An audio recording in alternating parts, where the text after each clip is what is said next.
So welcome to a short video on how to set up a character for the hike that binds us. If you're watching this and the game is out, you might want to tune in to any updated versions of this because this is at the time of the Kickstarter campaign. Okay, so step number one is you need to come up with a name for your character. Chad, what do you think we should name our temporary character here? This is Salty Jack. That was his given name by his peers. Sounds like a sailor. Okay, step number two. You have to choose an age. Now, when it comes to age, there's different modifiers depending on what age you pick. We won't necessarily go into those now, but when you're creating a character, the age you pick has different modifiers applied to it. So, how old is Salty Jack? 52 years old. Step number three, choose an occupation. Now, the game uses occupations, much like a lot of other RPGs use, like class and race and things like that, which kind of defines your character and has modifiers and skills and things like that. What was Salty Jack, or what does he do? Salty Jack is in the Navy. Okay, so you're choosing the soldier occupation. Yes.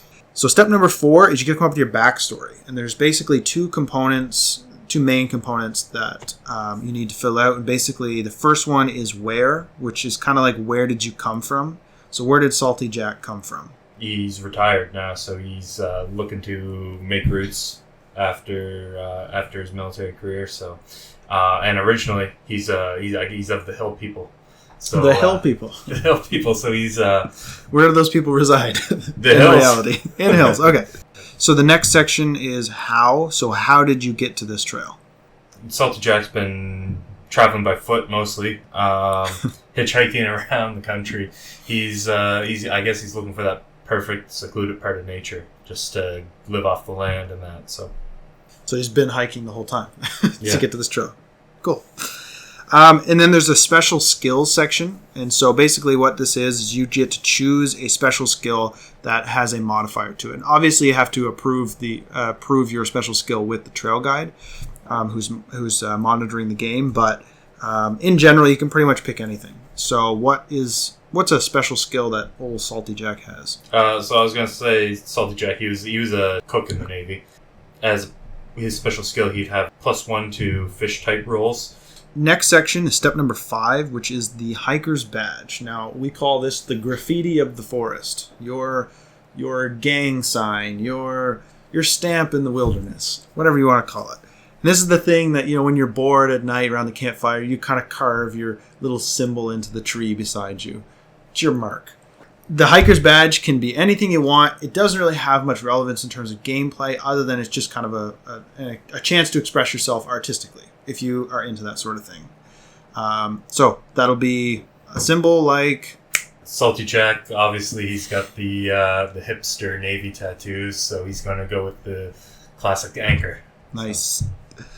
And then there's a small section there that says completed hikes. And now these apply anytime your hiker gets to actually complete a hike, he can fill out one of these dots. And there's some occupations and some situations where that actually can add to your next hike. So you'll be a little better next time you go out. So leveling up. Step number 6 is you get to choose your emergency items. So there's a bunch of items you can choose from, but we're going to kind of go through this section really quick.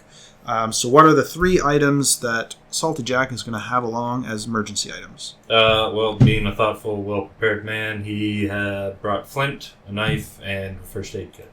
Nice.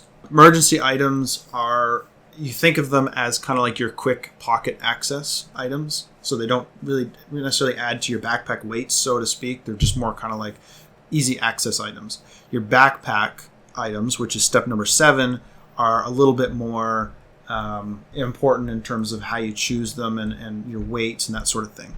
For the sake of this example, we're going to just pick 3 items that old Salty Jack. Yeah, he's been hiking so long, he's kind of used up a lot of his items, we'll say.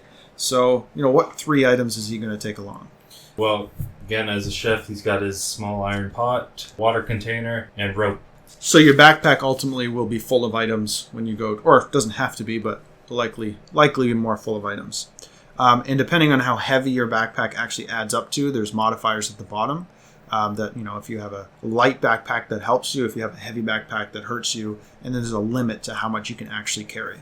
And every item has a starting weight and starting quantity that you're allowed to start off with. Step number 8, abilities. So we're going to roll abilities So to do this, you roll 6d6. Now, we've pre-rolled these.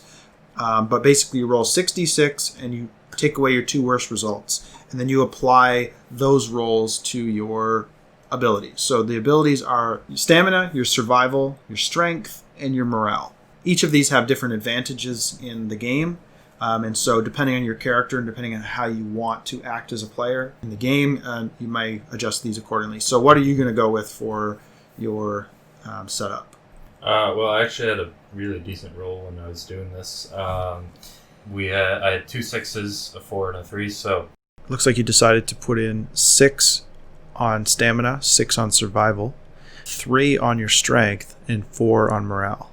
So at this point, you would also apply the modifiers from age and occupation. So the age modifiers are... he gets -1 on slip checks, and he has a +1 to his survival rating. We'll apply that now. And then for the occupation modifiers are... Strength and temporary ability modifier never drops below 0. The soldier also gets +2 to fire starting rolls. Now that we've applied any modifiers to the dots on the abilities, we can now, using a chart, actually apply the roll modifier. So for stamina, it's number 6, which is a +1. For survival is a +2.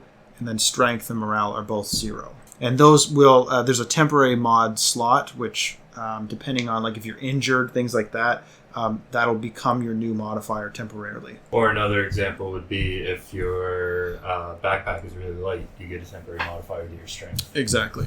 And then just a couple other boxes here. So there's leadership status. This depends on, as you're walking through the trail and say there's 4 people, what order are you in? Because that matters for animal attacks and different getting lost, things like that. That order matters. Navigating. And then there's also injury status, which is pretty self-explanatory. When you're injured, there's effects that happen, so you would write those in there. So if you sprain an ankle, it might mean you can't travel as much that day, those types of things. Step number 10 is weather advantage. What this means is that there's a preference in weather that the hiker has. So for instance, some hikers might enjoy hiking in the rain. There's hot, cold, normal weather. So what is Salty Jack's preferred weather? Again, as a Navy guy, he's used to the water, so we'll say his preferred weather type is rain. Typically, the bonus applied is a +1. There's a chance to make that a +2.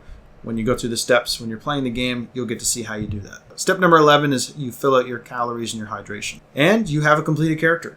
So this is a complete, other than lacking a few items, this would be an example of a complete character sheet to start off.